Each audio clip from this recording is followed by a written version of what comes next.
The kind of adventure you run will help frame the kind of story everyone wants to tell.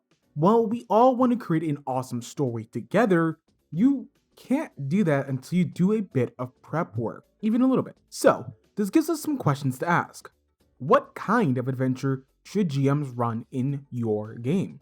What adventures would your players enjoy? And do all adventure types work for all kinds of systems? So, let's embark on this grand journey and figure out exactly what adventures will work best for your next D&D or TTRPG. And note, this video, like many of my others, will be system agnostic. So, the big question, what kind of adventure should you run?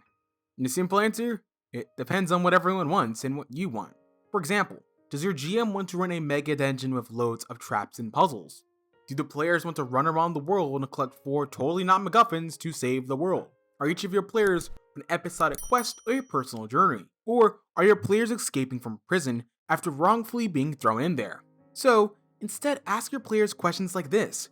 What kind of genre of game do you want to play? Do you want a more serious game or comedic game? Do you care for exploration and investigation, or do you want a sandbox adventure? Are questions of morality important in dealing with thought-provoking questions something you want in this game? Do you prefer, say, maybe a pirate-based game or a land-based game? And those are some questions I thought off the top of my dome. There are plenty more you could ask. I recommend as GMs and players, write out these questions to yourself before you get your campaign or one-shot ready. And from there, you can analyze which of these questions might fit into the system and game you want to run. And to help, let me throw an example that might help you figure it out. You and your friends have gathered to start a new short campaign. After answering the questions above, you distill this information from each player. Player Abby, she, her. Abby loves sea travel and wants to play a game that deals with sea-based adventuring and or investigation. Player Cortez, he, him. Cortez wants to play a modern game of investigation. Player Horowitz, they, them. Horowitz wants a more serious game than the last one they run, which was, say, very silly and comedic. And player Ken, he, him. They want to play a horror game. And finally, GM Kevin. GM Kevin wants to run a game that's very focused on investigation as well, because they haven't ever ran a game like that. With all of these points from other players and the GM, the prep process can start. Or if players are having trouble or the GM is having trouble, you all can decide the adventure type together by simply just maybe choosing it out of a box, or finding a random generator, or asking your friends to just choose for you. Whatever the case is, make sure that you all agree to the kind of genre and adventure you want to run before you get on to the nitty gritty, which means we need to talk about mechanics. And I know, people are going to roast me for this, but mechanics matter. The best way to begin to choose the kind of adventure you want is to understand that mechanics can cater to the game that you want to play. Look at your game of choice if you have one. If the game of your choice does not have the mechanics to fit the adventure you want, then maybe it's best to either A, learn a new system, or B, find something that can fit into it. For example, Dungeons & Dragons 5th edition is a very popular system. We all know this. It sells very well, I've talked about it several times, and I usually include it in some way, shape, or form in my videos.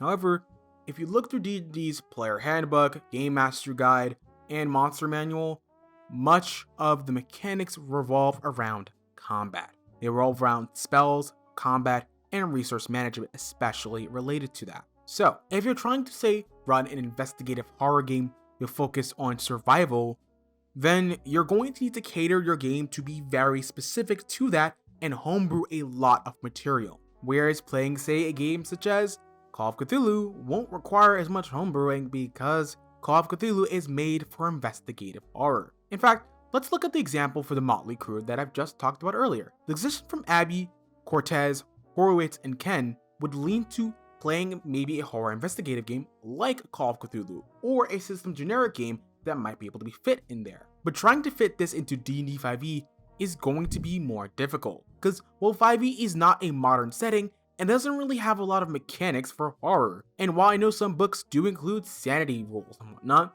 5e is very much built for heroic fantasy, so it would require a lot of work upfront for the GM.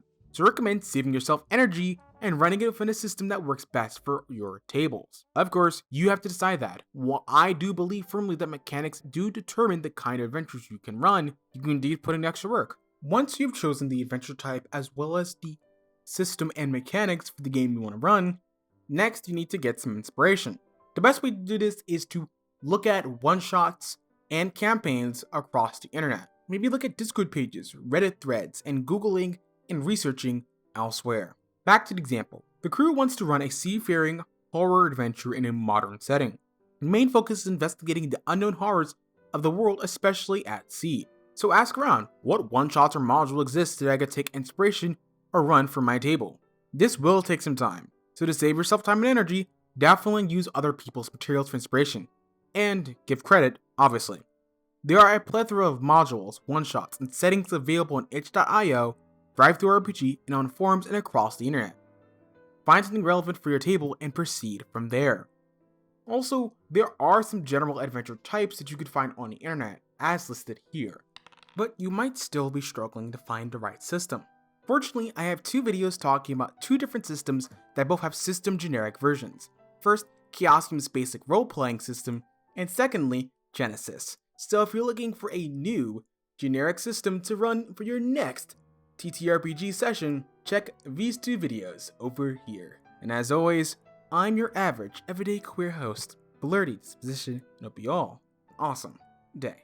Ciao!